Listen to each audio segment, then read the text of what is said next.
हाथ उठाकर बस बता देंगे। कोई प्रकार के चर्चा, हंसी परस्पर नहीं। ओल्ड स्टूडेंट वो अपना मौन रहेंगे, किसी को भी आंसर बताने का पाप अपराध न करें। अगर आपने किसी को आंसर बता दिया तो उसकी बुद्धि की हत्या कर डाली। उसको तो अपने बुद्धि का विकास होने का मौका देना है। वो गलत बोलेगा तो उसको सही उत्तर मिल देगा, लेकिन तुमने अगर इसको उत्तर दे दिया उसका विकास नहीं होगा। मुझे ये जानना है, इस क्लास में वे धार्मिक परिवार पति पत्नी दोनों साथ साथ क्लास ले रहे हैं। इस क्लास में पति पत्नी वे हाथ उठाकर बताएं।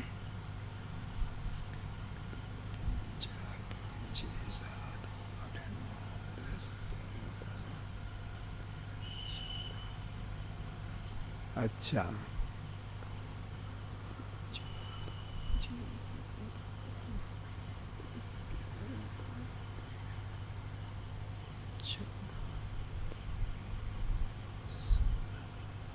ये क्या गड़बड़ है? महिला 16 और आदमी 14? क्या दो दो भी है किसी का? हैं?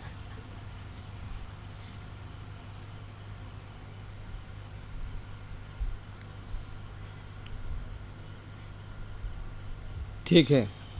और ये जानना है अब मुझे कि कितने यहाँ सज्जन रिटायर्ड होकर बैठे हैं, रिटायर्ड सर्विस से। बहुत लोग हैं, 3 4 5 6 7 8 9 10 11 12 13 14 15 16 17 18 19 20 21। इधर से रिटायर्ड एक। ठीक है।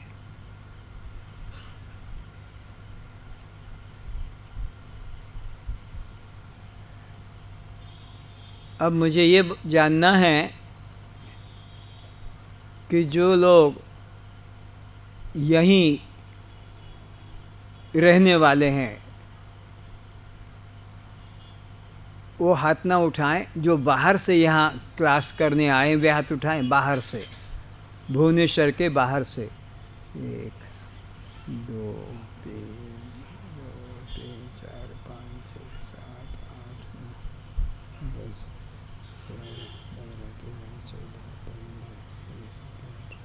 तू तो भुवनेश्वर में रहता है ना? खुर्दा से आया? ठीक है। अब मुझे ये जानना है कि जो 60 साल से कम उम्र वाले हैं, 60 साल से, वे हाथ उठाएं। 60 साल से कम के।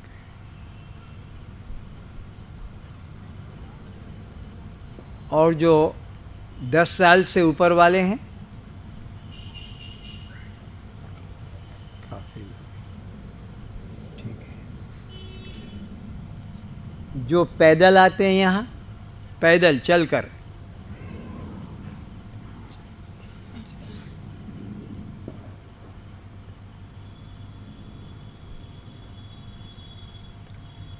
ठीक है। जो मोटरसाइकिल पे आते हैं,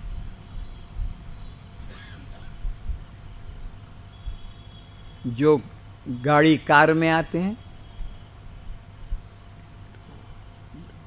आज बहुत कम है। 1 2 3 4 5 6 7।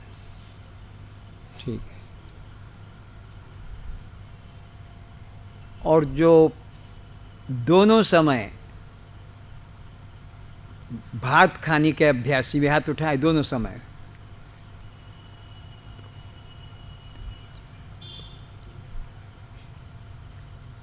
ठीक है।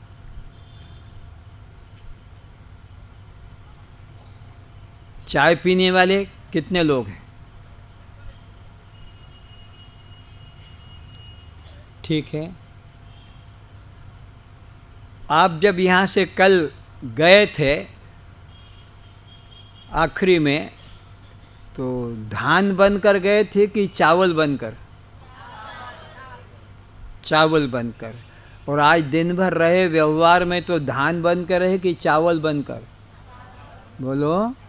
और क्लास में आए तो धान बनकर आए कि चावल बनकर? चावल बनकर।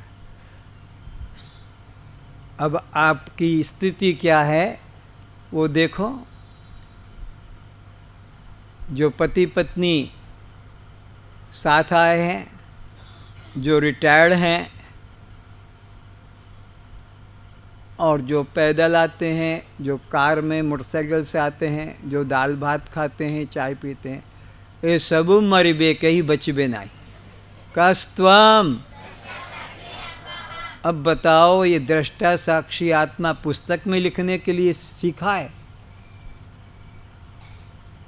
तुम पति पत्नी बन गए, तुम्हारी उम्र बन गई, तुम्हारा रिटायर्ड हो गए, तुम सर्विस वाले बन गए, कैसा तुमने ज्ञान पाया? देह अध्यास हमारा टूटा ही नहीं, धान के धान ही रह गए, हम चावल हुए ही कहाँ? अगर सचमुच में चावल होकर जाते और चावल ही दिन भर रहते और यहाँ भी चावल होकर, तो तुम्हारा आंसर सही निकलता।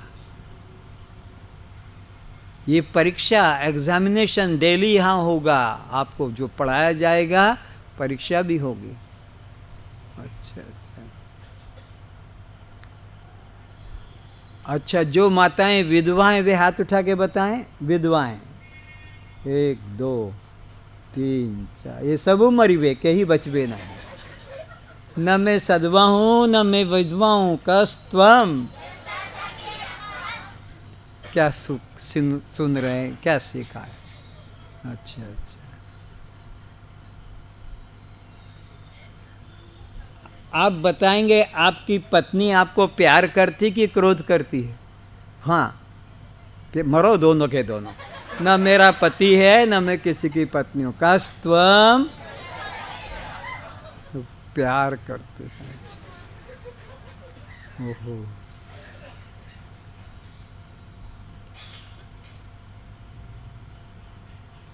आपकी पत्नी है कि दुनिया से चली गई? हाँ, मरेंगे फिर मरेंगे। हाथ से बता रहा, इधर बैठी। अरे न मैं पति हूँ न मेरी कोई पत्नी है, कस्त्वम।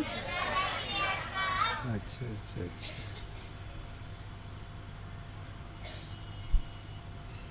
अरे तुम कब विधवा हो गई मुझे बताया भी नहीं, खबर देना थी ना। तुम कब विधवा हो गई? विधवा हो ना? मैं न सदवा हूं ना मैं तो केवल असंग आत्मा, असंग, कोई मेरा सजातीय विजातीय का भेद नहीं। ठीक ठीक है। तुम्हारा पहला लड़का हुआ था कि लड़की हुई थी? लड़का? लड़की है? हाँ, मेरा कोई लड़का कि मेरी लड़की ने, मैं तो केवल दृष्टा साक्षी आत्मा हूँ। तुम कहाँ नौकरी करते हो? बोलो, किस डिपार्टमेंट में? खेती करते हो कि मास्टर हो, क्या करते हो? जोर से। तो फिर औरत पेट भरती है? कुछ नहीं करते, मतलब मैं निष्क्रिय आत्मा हूँ। मैं कौन हूँ? निष्क्रिय अकर्ता आत्मा हूँ। ठीक है। अच्छा,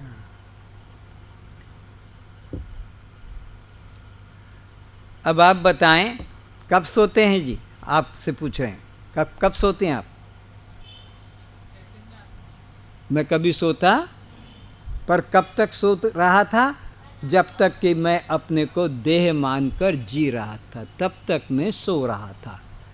लेकिन अब मैं कभी सोता, क्योंकि मैं आत्मा, और आत्मा कभी सोती नहीं है।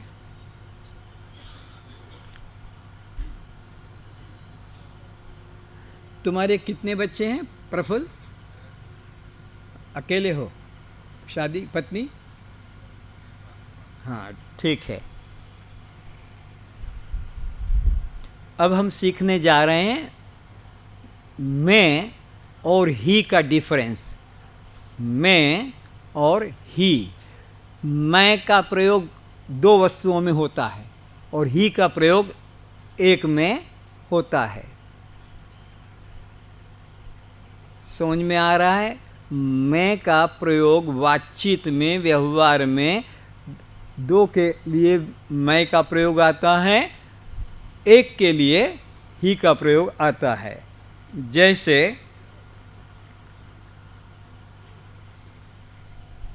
माचिस मेरे पास है तो तिली कहाँ होगी?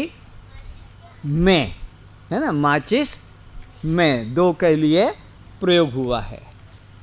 ऐसे ही अगर चीना बादाम मेरे पास है तो वो दाना मूंगफली का वो कहाँ होगा? चीना बादाम में। देखो खोल के अंदर है या नहीं?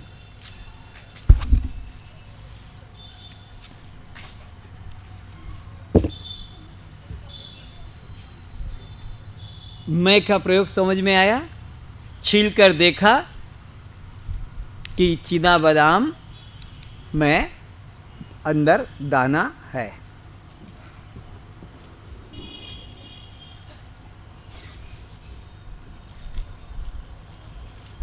इसी प्रकार पिस्ता बादाम मेरे पास है तो फिर पिस्ता दाना कहाँ होगा?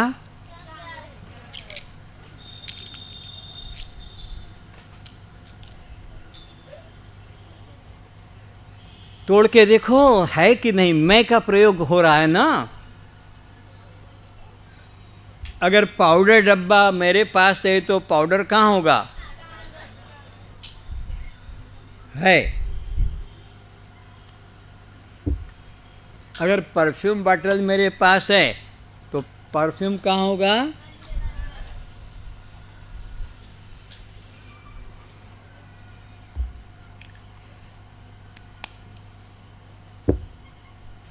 अगर बतख मेरे पास है तो अंडा कहाँ होगा? फिर हंसी गला।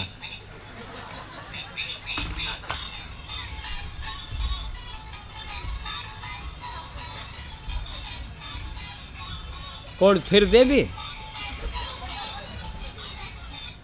हाँ फिर हंसी छे। बस पकड़ो। तो मैं का प्रयोग दो में होता है, एक में नहीं होता है। समझ लो पर्स मेरे पास है तो रुपया कहाँ होगा? दिखाऊंगा, देऊंगा नहीं। पर्स में। अब देखो संतरा मेरे पास है तो रस कहाँ होगा? संतरे में। और करेला मेरे पास है तो कड़वाहट कहाँ होगी? बोलो, करेले में। देखते जाओ, निकालो उसमें। और देखो लंका मेरे पास है, हाँ तो अब तिखास कहाँ होगी? बोलो, लंका में। ऐसा नहीं, मिश्री भी दूंगा। अगर मिश्री मेरे पास है तो मिठास कहाँ होगी? किसी का सर फूट जाए तो मैं नहीं जानता हूँ, संभालना।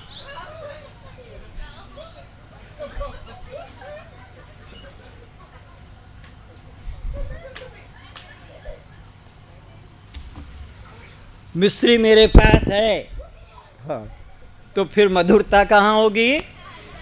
मिश्री में। हाँ फिर बचाना सर फूटे तो। हाँ बर्फ मेरे पास है, बर्फ मेरे पास है तो शीतलता ठंडक कहाँ होगी? बोलो, बर्फ मेरे पास है तो शीतलता कहाँ होगी? आपने बुद्धि का प्रयोग नहीं किया, बुद्धू के बुद्धू रह गए। मैंने कहा था हम मैं और ही का प्रयोग करेंगे। मैं का प्रयोग दो वस्तुओं में होता है, ही का प्रयोग एक में। अब आपने करेले में कड़वाहट निकाल कर नहीं दिखाई, मिर्च में से राग निकाल के नहीं दिखाया, बर्फ़ में से शीतलता निकाल के नहीं दिखाई, चीनी में से मधुरता निकाल कर नहीं दिखाई। बर्फ़ में से शीतलता, क्योंकि आपने तो क्या बर्फ़ में शीतल है, चीनी में मधुरता है, करेले में पीता है, लंका में राग है। कुछ समझ में नहीं आया। करेला ही पीता है, करेले में पीतापन नहीं है। बर्फ़ ही शीतल है, बर्फ़ में शीतलता, चीनी ही मधुर है, चीनी में मधुरता नहीं है। मैं और ही का अंतर समझ में आ रहा है। जहाँ एक ही वस्तु होती है वहाँ ही का प्रयोग होता है, और जहाँ दो है वहाँ मैं का। तो अब क्या आंसर कि आत्मा तुम हो तो मुक्ति कहाँ होगी? आत्मा ही। अरे बर्फ अगर तुम्हारे पास है तो शीतलता कहाँ होगी? बर्फ ही। मिश्री तुम्हारे पास है तो मधुरता कहाँ होगी? बोलो, मिश्री ही मधुर है। और लंका तुम्हारे पास है तो राग कहाँ होगा? तो ऐसे ही आत्मा तुम्हारे पास है तो परमात्मा कहाँ होगा? आत्मा ही परमात्मा। ये आंसर निकालना था। आत्मा में परमात्मा मत बोलना, परमात्मा में आत्मा मत बोलना। आत्मा ही मुक्त है, आत्मा ही परमात्मा है। आत्मा तुम हो तो आनंद कहाँ होगा? आत्मा ही आनंद है। ठीक है। अब हम लोग दिव्य दृष्टि की प्राप्त करेंगे, जो आज तक सुनते आ रहे थे कि भगवान कृष्ण ने अर्जुन को दिव्य दृष्टि प्रदान की है। ये गले में घोड़े का तोबरा क्यों लटका के आता है? निकालिए इसको।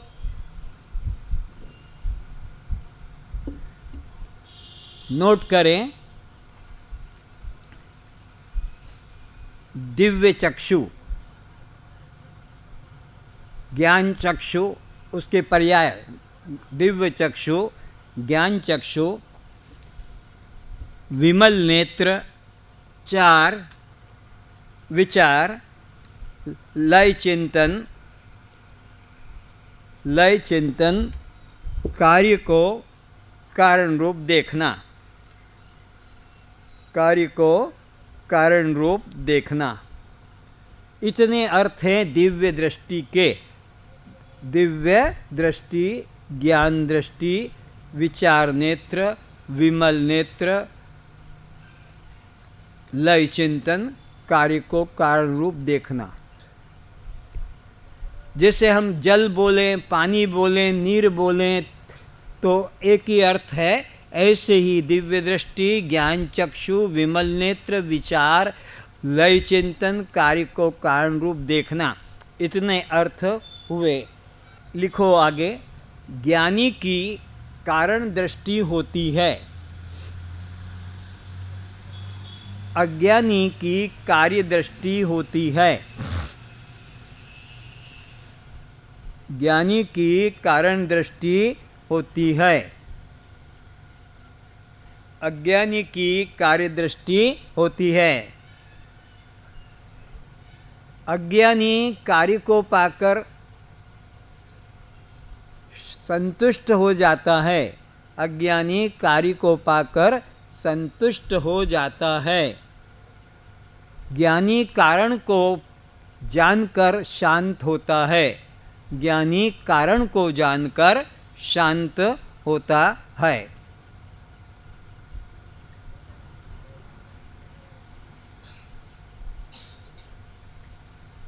अज्ञानी की जीव दृष्टि होती है, ज्ञानी की ईश्वर दृष्टि होती है।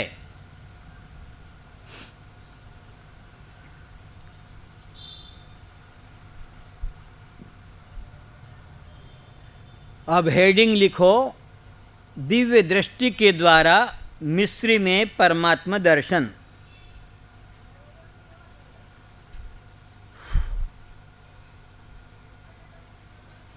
दिव्य दृष्टि के द्वारा मिस्री में परमात्मा दर्शन।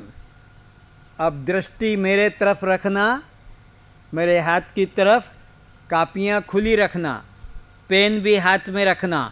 एक एक आपको शब्द बोला जाएगा वही लिखना, ज़्यादा मत लिखना। नहीं तो फिर आप यहाँ ब्रह्म दर्शन नहीं कर पाएंगे। हेडिंग क्या लिखा? दिव्य दृष्टि के द्वारा मिस्री में परमात्मा दर्शन। हाँ, तो अब इधर देखो, ज्ञानी अज्ञानी क्या देख रहे हैं? बोलो, मिस्री देख रहे हैं। पर ज्ञानी की कारण दृष्टि होती है और अज्ञानी की कार्य दृष्टि होती है। अज्ञानी कार्य को पाकर संतुष्ट होता है और ज्ञानी कारण को जानकर शांत होता है। लिखा चुका हूँ पहले। और दिव्य चक्षु का अर्थ क्या है? ज्ञान चक्षु, विमल नेत्र, विचार, लय चिंतन और कार्य को कारण देखने की बुद्धि। तो अब सभी लोग ज्ञानी अज्ञानी अपने इन नेत्रों से, चर्म चक्षु से मिस्री को देख रहे हैं। जब परमात्मा व्यक्ति की शक्ति है, तो अब हम परमात्मा का यहाँ दर्शन करेंगे कि अनुभव? हाँ, वो दर्शन की वस्तु। तो अभी ज्ञानी विचार रहा है कि ये मिस्री अपने में सत्य है अथवा इसका कोई कारण है। अगर इसका कोई कारण होगा तो मैं उसे ही सत्य जानूंगा, क्योंकि कारण सत्य होता है, कार्य कभी सत्य